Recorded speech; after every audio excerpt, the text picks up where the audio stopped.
There's a genuine belief among Australians that Americans wouldn't survive a single day in their country.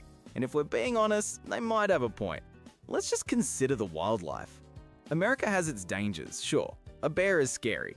A mountain lion, absolutely terrifying. But in Australia, the threat matrix is everything. The bugs, the plants, the ocean, the desert, the rivers. Even the animals that look cute are secretly training for a fight.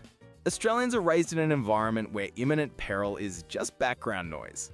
Americans are raised in an environment where imminent peril is a trending Netflix documentary. Think about spiders. In the US, finding a big spider in the house becomes a full-scale family intervention. In Australia, a giant spider on the wall is just Wednesday. Americans will post a video of it online, filled with screams and panic. An Australian will post the same video with the caption, "Look at this cute little fella." They don't just deal with wildlife, they walk around with complete nonchalance while creatures that look like they've escaped a video game as the final boss just casually hang out on their living room walls. To them, an American freaking out over any insect smaller than the dinner plate is just more proof that they simply aren't built for the Australian ecosystem. But it's not just the things that crawl and bite, it's the air itself, it's the heat.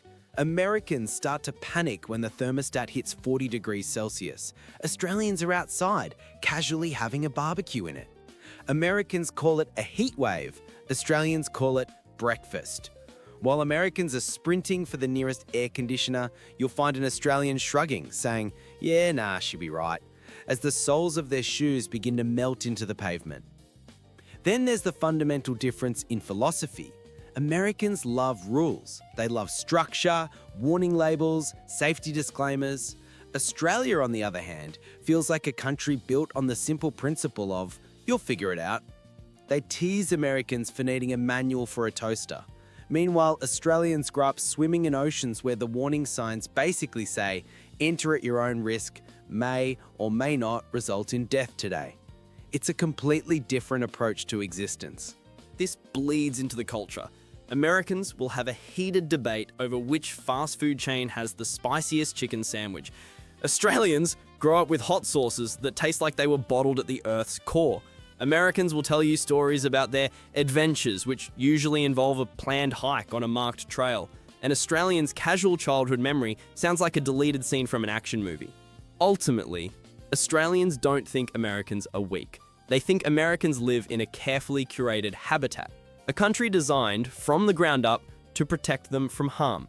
Australia feels like a country that switched its setting to survival mode and then broke the knob off. And that, deep down, is why they think an American wouldn't last a day. Because the things an American calls a life-threatening emergency are just the things an Australian calls Tuesday. So I'll leave you with a question to think about. Who do you think would actually survive longer? An American dropped into the Australian outback, or an Australian dropped into an American HR meeting?